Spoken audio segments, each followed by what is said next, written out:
Bismillah, alhamdulillah, wassalatu wassalamu ala rasulillah wa ala alihi wa ashabihi wa man walah amma ba'd. Ikhwatal iman rahimanallahu, kita lanjutkan bacaan kita dan penjelasan kita yang berkaitan dengan belajar haji dari hadis Jabir bin Abdullah radhiyallahu anhu. Kita masuk ke poin yang selanjutnya.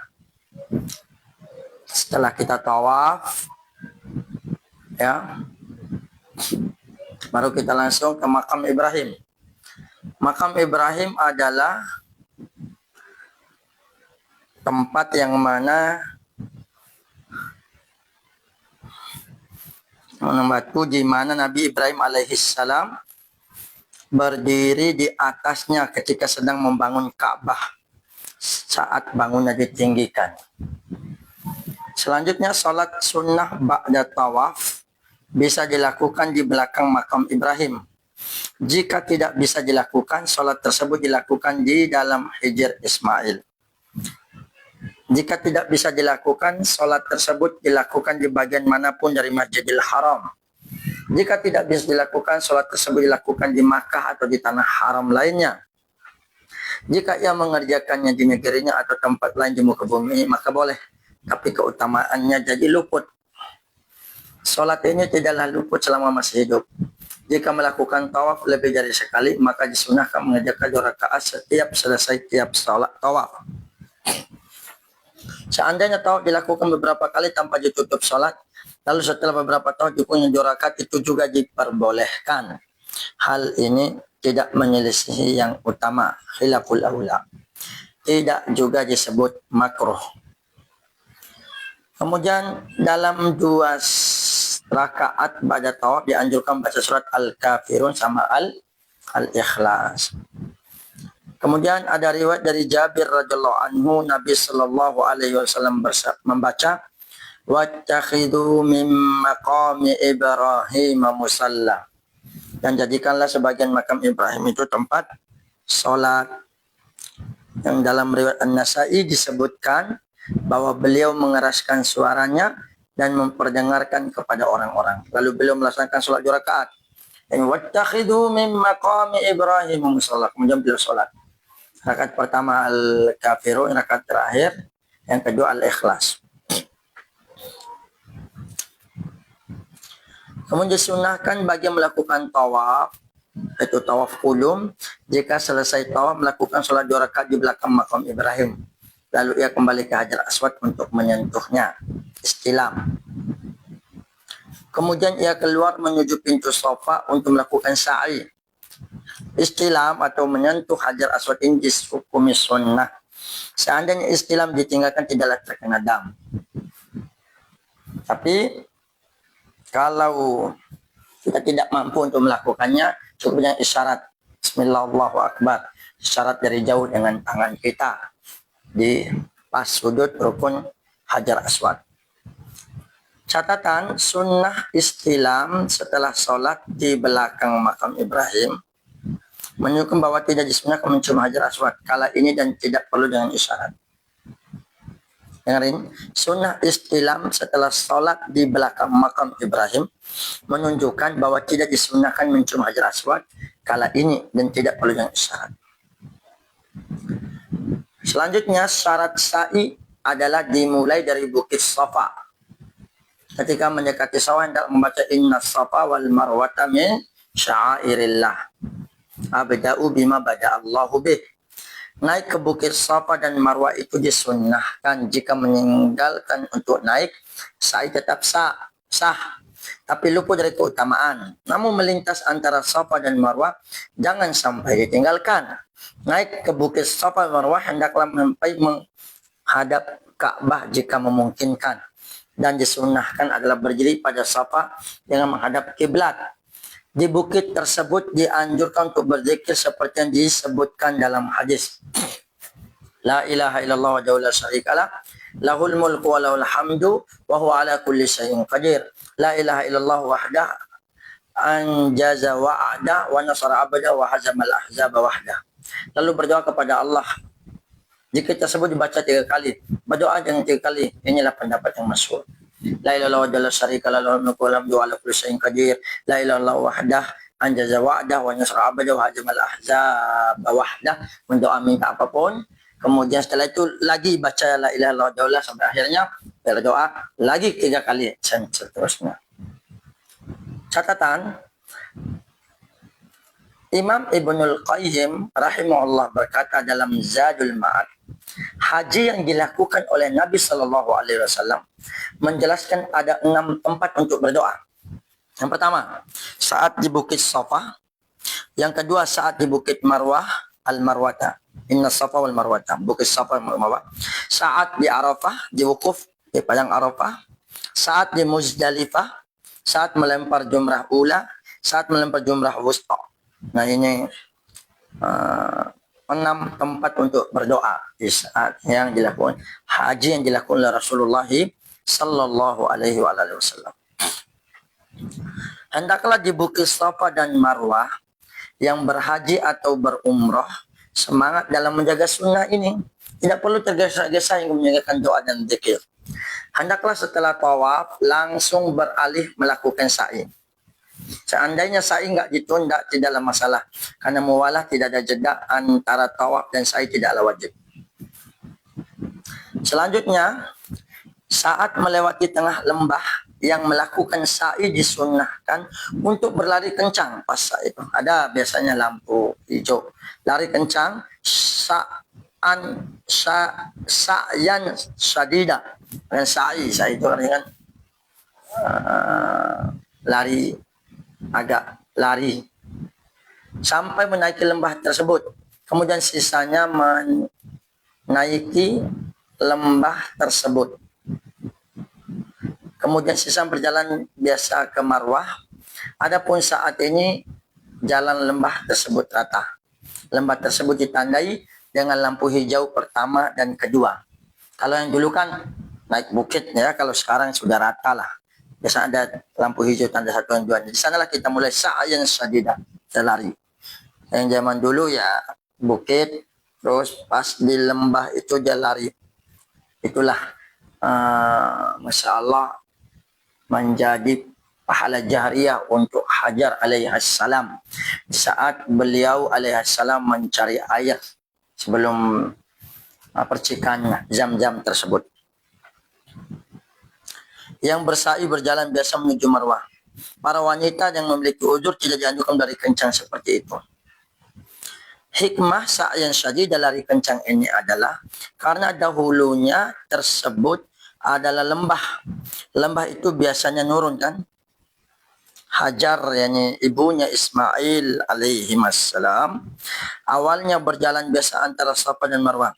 Ketika melewati lembah tersebut yang mempercepat jalan agar bisa melihat putranya kembali. Naik ke atas biar lihat. Hanya dia tinggalkan putranya Ismail di sana di bagian sekitar Ka'bah di sana. Yang mana di sana ada nanti muncul air Zam-Zam. Doa di antara 2 lampu hijau saat sa'i yaitu, nah ini antara 2 lampu ini. Dan ada lampu hijau sama lampu anu di antara kita mau lari, agak lari cepat itu. Doanya Rabbighfir warham innaka antal azzu wal akram. Rabbighfir ya Allah, ya Tuhanku, ampunkanlah aku, warham rahmatilah aku, innaka antal azzu wal akram. Sungguh engkau maha mulia lagi maha agung. Doa ini bagus karena ada riwayat dari Ibnu Abbas dan Ibnu Umar. Sebagaimana disebutkan dalam riwayat Ibnu Abi Syaibah.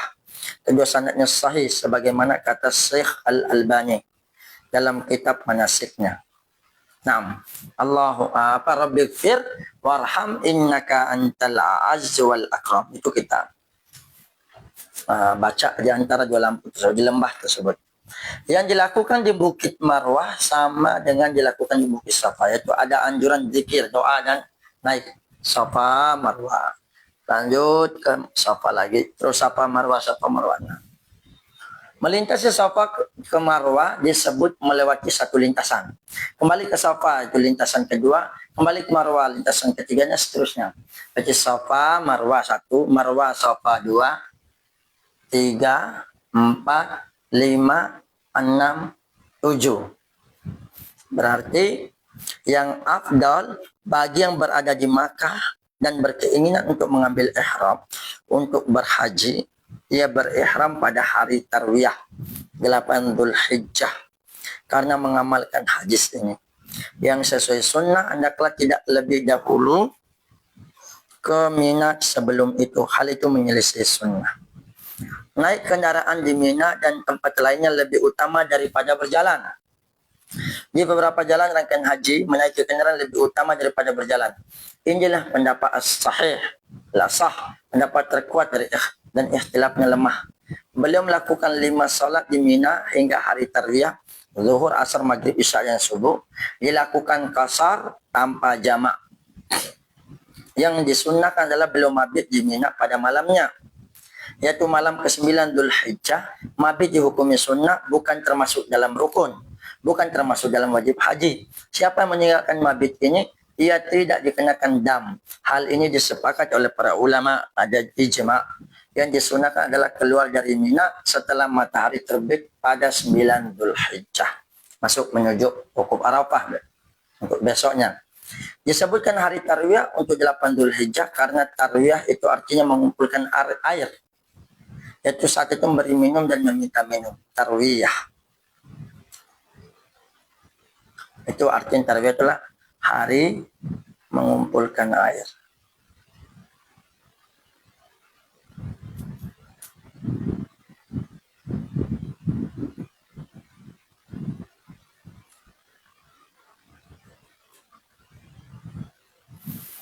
Kemudian disunahkan bagi jamaah haji untuk mabit bermalam pada malam 9 Dzulhijjah di Mina jika memang dimudahkan.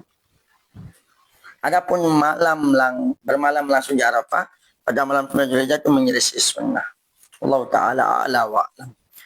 Yang disunahkan adalah turun di Namirah jika telah pergi dari Mina. Dianjurkan adalah tidaklah masuk Arafah kecuali setelah waktu tergincir matahari, itu waktu zuhur, baru masuk Arafah.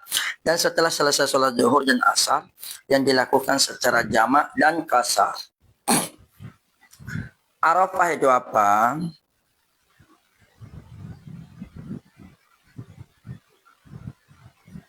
Arafah adalah mas'ar, yaitu tempat haji yang berada di luar tanah haram.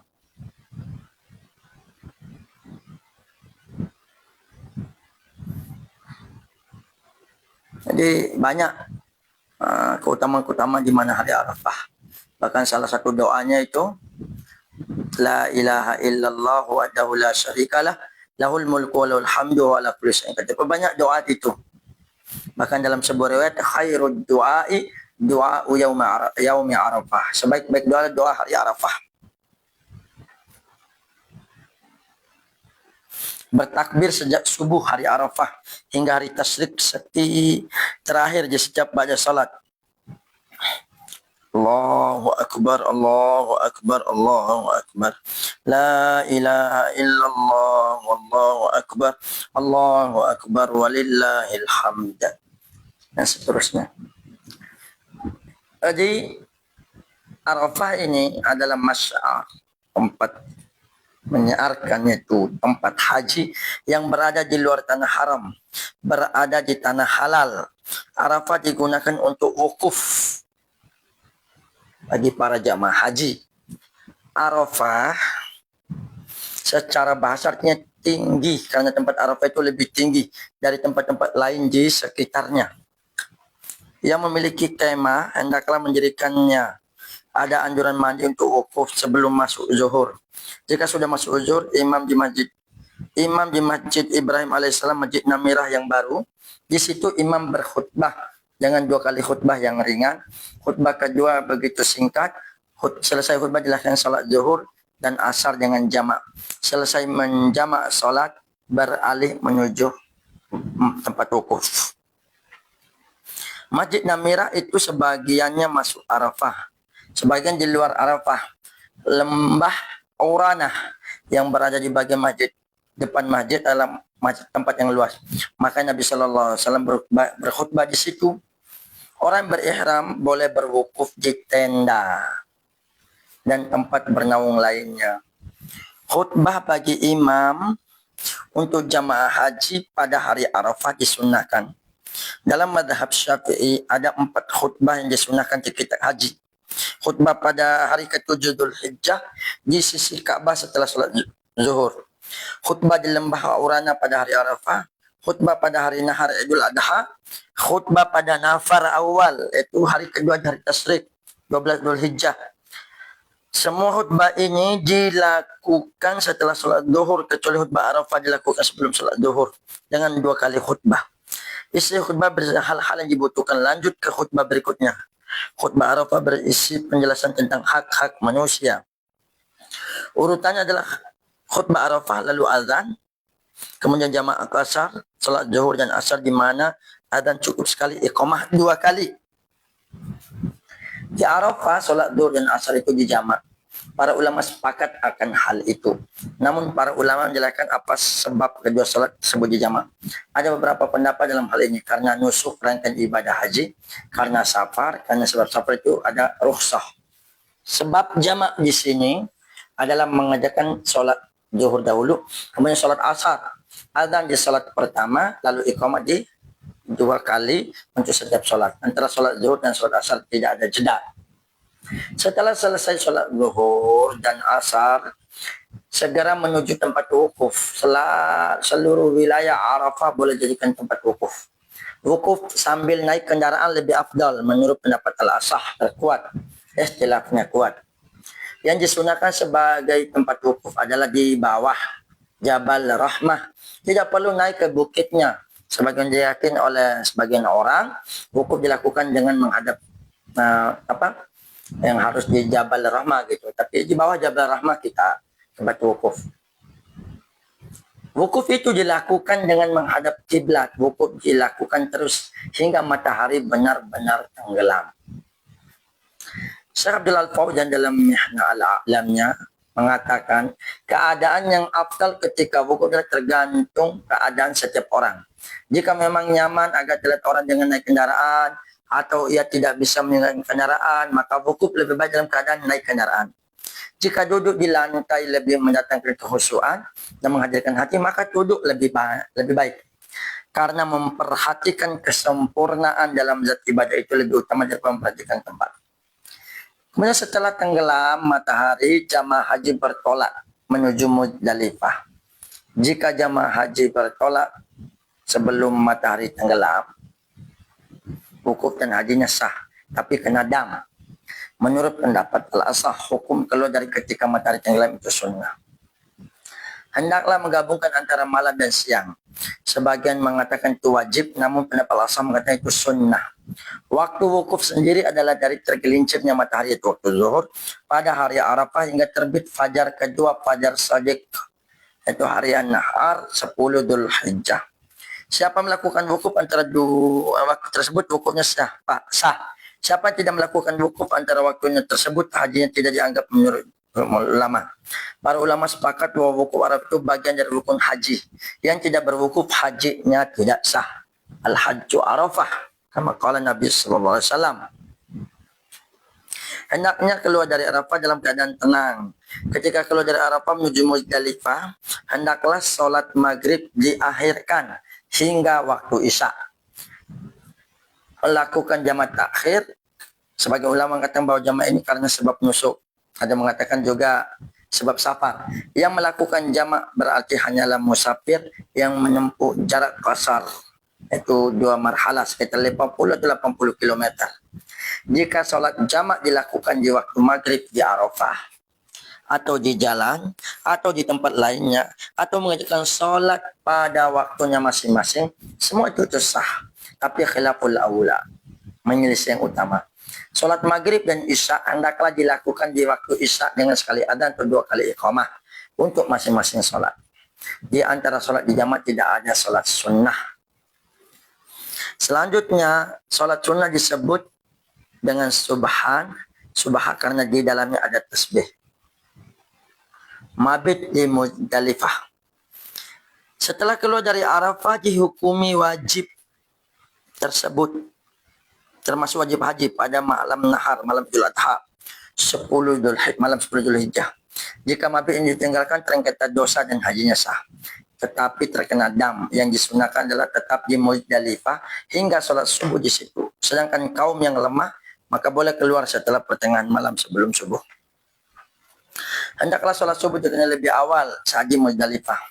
Sunnah mendahulukan salat subuh ini lebih ditekankan karena urusan pada hari tersebut amatlah banyak, agar setelah sholat subuh bisa memperbanyak zikir dan doa.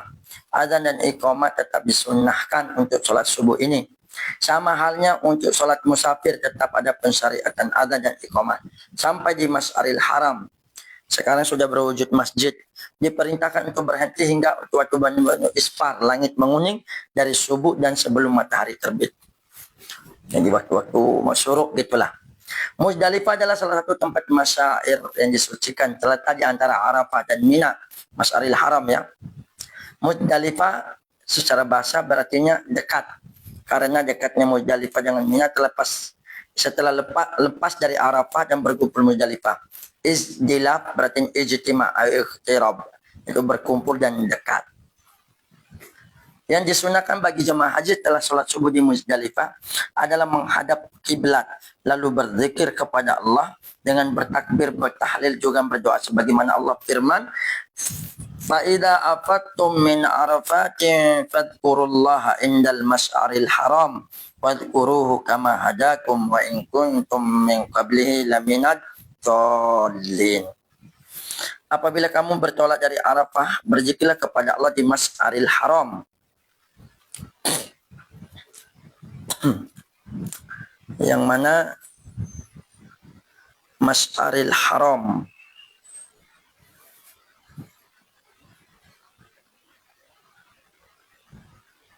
dan berzikirlah dengan menyebut Allah sebagaimana yang ditunjukkannya kepadamu. Sungguhnya engkau sebelum itu benar-benar orang yang sesat. Para fuqaha menyebutkan bahwa disunahkan mengangkat tangan ketika berdoa dan terus dilakukan hingga waktu benar-benar isfar terang. Amalan-amalan di Muzdalifah, pertama menjamak salat maghrib dan isya dengan sekali adzan iqamah untuk masing-masing salat, di mana jamak salat ini dilakukan sebelum mengurus kendaraan dan menikmati makan, baik salat yang dilakukan di waktu maghrib atau isya. Disyariatkan meninggalkan solat sunnah di antara dua solat yang dijamak, walaupun jamak dilakukan jamak takhir. Berarti solat rawatib maghrib isya tidak dilakukan. Yang perlu tetap jagalah solat sunnah fajar, karena Rasulullah SAW terus menjaganya saat mukim atau safar. Tidak disyariatkan menghidupkan malam di Muzdalifah dengan solat atau doa, karena dalam hadis tersebut Nabi SAW berbaring tidur hingga terbit fajar subuh. Tapi tidak dianjurkan sholat witir karena Rasulullah. Tapi tetap dianjurkan sholat witir ya. Karena Rasulullah SAW tetap menjaganya saat mukim dan safar. Wallahu ta'ala ala wa'alam. Bertolak dari Muzdalifah dengan naik kendaraan lebih afdal daripada berjalan. Ketika tiba di lembah Muhassir, disunahkan percepat laju sedikit. Kadarnya seperti akan melempar batu. Yang disunahkan dalam memilih jalan tengah ketika keluar dari Arafah, yaitu selain jalan pergi ke Arafah, amalan yang dilakukan adalah membedakan antara jalan pergi dan kembali sebagai bentuk tafaul, berharap datang kebaikan dengan berubahnya keadaan. Jalan pergi dan kembali berbeda seperti yang dilakukan Rasulullah SAW memasuki Makkah dan ketika berangkat sholat Idul Fitri atau Idul Adha. Catatannya, jalan ke Mina ada 3, yaitu jalan timur, jalan barat, dan jalan tengah. Pada hari nahar, melempar jumrah Aqabah dilakukan sebelum melakukan apapun. Itulah sunnahnya. Ini dilakukan sebelum turun. Melempar jumrah adalah dengan 7 batu, besar batu dengan melempar sebesar batu untuk fadhaf, main ketapel. Ukurannya seperti biji buncis sehingga tidak terlalu besar, tidak terlalu kecil. Dari biji buncis tersebut, jika seperti itu sudah sah untuk melempar jumrah, dengan syarat yang digunakan adalah batu menurut ulama Syafi'iyah. Melemparnya itu satu demi satu, tidak boleh sekaligus 7 batu. Tidak dilempar sekaligus 7 batu, baru dianggap satu kali lempar. Alasannya setiap melempar diiringi yang ucapan Allahu Akbar yang disunahkan saat melempar jumrah. Berdiri di tengah lembah di mana Mina, Arafah dan Muzdalifah berada di sebelah kanan, sedangkan Makkah berada sebelah kiri. Bagaimanapun cara melempar dihukumi sah selama dilempar dengan batu. Allahu Akbar, lempar. Yang dilempar pada hari nahar Idul Adha 10 Zulhijjah adalah jumrah Aqabah. Sedangkan jumrah lainnya tidak dilempar. Hal ini disepakati oleh kaum muslimin. Melempar jumrah Aqabah itu bagian dari nusuk. Hukumnya wajib, tapi bukan termasuk rukun haji. Jika luput dari lempar jumrah Aqabah kalau dari waktunya, maka berdosa, wajib bayar dam dan hajinya tetap sah. Menurut Syekh Abdullah Al-Fauzan dalam hadis Jabir yang dibacakan tadi, di pertemuan selanjutnya sebelumnya part 1 yang menerangkan perihal haji, tidak ada dalil menegaskan bahwa batu untuk melempar jumrah harus diambil di Muzdalifah. Batu itu melempar jumrah bisa diambil dari tempat manapun. Wallahu taala a'lam wa a'lam. Kemudian penyembelihan haji dilakukan di Mina atau di tempat lain di tanah haram. Yang disunahkan adalah memperbanyak haji. Nabi SAW saat berhaji belum menyembelih 100 ekor unta, di mana belum menyembelih 63 ekor unta dengan tangannya sendiri, sehingga tersisa diurus Ali bin Abi Thalib. Dari sini adalah pelajaran bahwa hendaklah hewan haji disembelih sendiri, walaupun masih boleh diwakili oleh orang lain. Yang menjadi wakil dalam penyembelihan haruslah muslim. Namun ahli kitab boleh menyembelih tapi di luar Mina. Yang disunahkan adalah menyembelih haji sesegera mungkin, walaupun begitu banyak disembelih pada 10 Dhul Hijjah. Hadiyu dilakukan oleh yang berniat tamattu dan kiran adalah dalam rangka bersyukur, bukan sebagai denda. Syukur ini dilakukan karena adanya 2 nusuk umrah dan haji dalam sekali safar dan sekali waktu. Kemudian selanjutnya tawaf ifadah. Tawaf ifadah dilakukan dengan berangkat dari Mina menuju Baitullah. Tawaf ifadah merupakan rukun haji berdasarkan kesepakatan para ulama. Awal dibolehkan tawaf ifadah adalah dari pertengahan malam Idul Adha, dari nahar. Namun apabila tawaf ifadah dilakukan setelah melempar jumrah Aqabah, menyembelih haji dan mencukur rambut halul. Ketiga hal ini tidak berurutan, tidaklah masalah. Namun ifadah itu dilakukan pada waktu duha di hari nahar 10 Dhul Hijjah dan masih bisa dilakukan sepanjang hari nahar 10 Dzulhijjah. Hukumnya tidak kelak makruh jika tawaf ifadah diakhirkan dari 10 Dzulhijjah tanpa ada uzur, hukumnya makruh.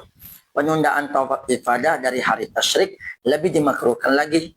Penundaan tawaf ifadah dalam waktu lama tidaklah diharamkan.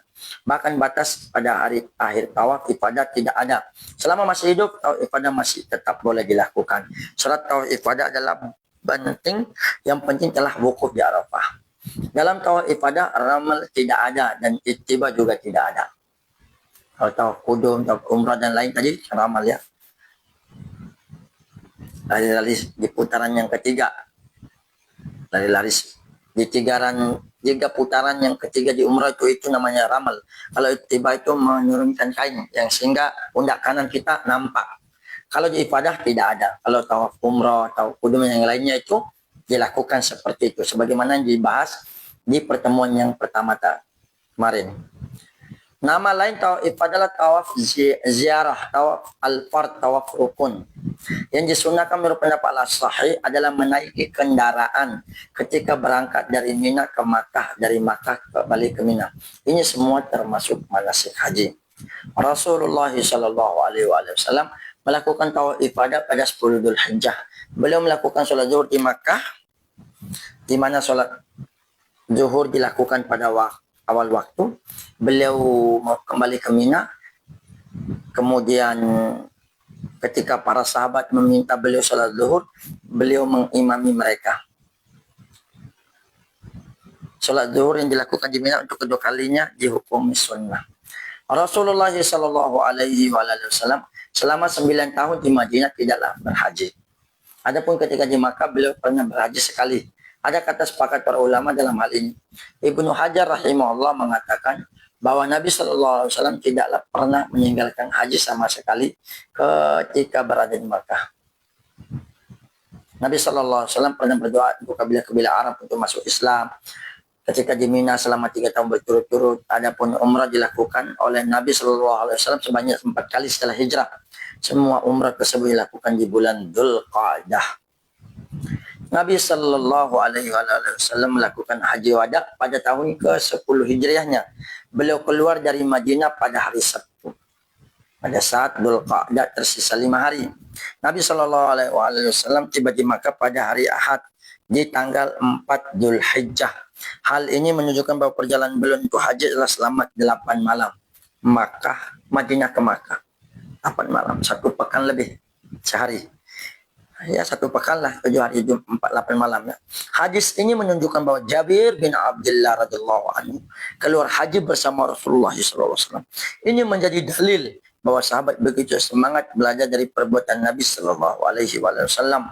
Mereka sangat ittiba kepada beliau Sallallahu Alaihi Wasallam. Khudu anni manasikakum, ambillah dariku bagaimana tata cara manasiknya kalian. Hadis ini ikhwatal iman menunjukkan bahwa hendaklah bersahabat atau dekat-dekat dengan orang yang berilmu ketika safar. Lebih-lebih lagi saat berhaji karena banyak kebaikan nantinya bisa diraih dari ilmu dan akhlak. Begitu pula dengan berteman orang saleh berilmu membuat kita lebih menjaga waktu, rajin melakukan hal yang bermanfaat. Untuk sholat jamak, azan itu sekali, iqamah itu 2 kali. Antara sholat yang dijamak baiknya tidak ada jeda, langsung.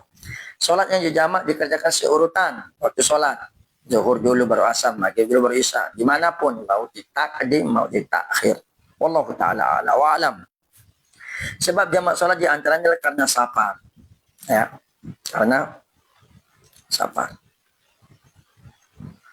Itulah pembahasan dan penjelasan dari hadis Jabir bin Abdullah radhiyallahu anhuma tentang sebuah hadis yang panjang.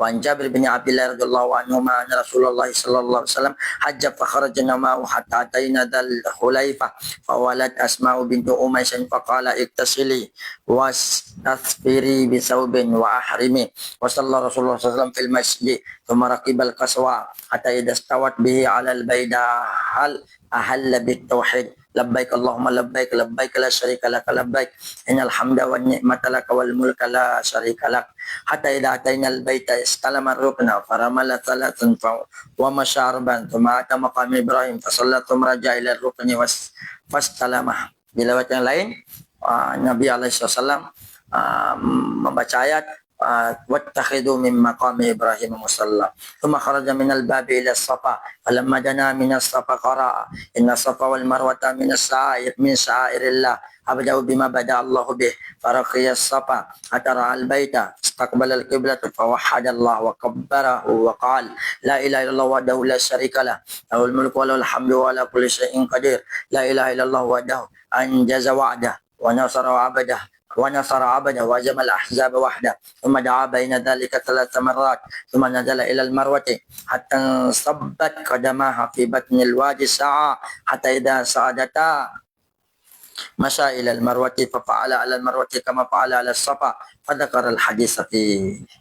فلما كان يوم التروية توجهوا إلى منى وركب رسول الله صلى الله عليه وسلم فصلى بها الظهر والعصر والمغرب والعشاء والفجر ثم مكث قليلا حتى طلعت الشمس وجاز حتى تعرفت فوجد القبة قد ضربت له بنمرة فنزل بها حتى إذا زاغت الشمس أمر بكسوى فرحلت له فأتى بطن الوادي فخطب الناس ثم أذن ثم أقام فصلى الظهر ثم أقام فصلى العصر ولم يصلي بينهما شيئا ثم ركب حتى أتى الموقف فجعل بطن ناقته القصوى إلى الصخرات فجعل حبل المشاة بين يديه واستقبل القبلة فلم يزل واقفا حتى غربت الشمس وذهبت الصفرة قليلا حتى غاب القرص ودفع وقد سنق القصوى الزمام حتى إن رأسها ليصيب مورك رحله ويقول بيده اليمنى أيها الناس السكينة كلما أتى حبلا أرخلها قليلا حتى تصعد حتى أتى المزدلفة فصلى بها المغرب والعشاء بأذان واحد وإقامتين ولم يسبح بينهما شيئا ثم اتجع حتى طلع الفجر وصلى الفجر حين تبين له الصبح بأذان وإقامة ثم ركب حتى أتى المشعر الحرام فاستقبل القبلة فدعاه وكبره وهلله فلم يزل واقفا حتى أسفر جدا فدفع قبل أن تطلع الشمس حتى أتى بطن محسرة فحرك قليلا ثم سلك الطريق الوسطى التي تخرج على الجمرة الكبرى حتى أتى الجمرة التي عند الشجرة فرماها بسبع حصيات يكبر مع كل حصاة منها مثل حصى الخذف ورمى من بطن الوادي ثم انصرف إلى المنحر فنحر ثم ركب الرسول صلى الله عليه وسلم فأفاد إلى البيت فصلى بمكة الظهر رواه Muslim mutawwala. Itulah hadis yang panjang yang diriwayatkan oleh Jabir bin Abdullah radhiyallahu anhuma. Semoga bermanfaat penjelasan ini di pertemuan yang kedua ini. Semoga Allah Subhanahu wa taala memudahkan kita dan menjadikan kita terus semangat untuk ilmu dan terus mendapatkan ilmu dan minta sama Allah semoga kita dipanggil oleh Allah Subhanahu wa taala untuk melakukan haji di tahun depannya. Amin amin ya rabbal alamin. Wassallallahu ala nabiyina Muhammad wa akhiru da'wana alhamdulillahi rabbil alamin. Subhanakallah bihamdika asyhadu an la ilaha illa anta astaghfiruka wa atubu ilaik. Assalamualaikum warahmatullahi wabarakatuh.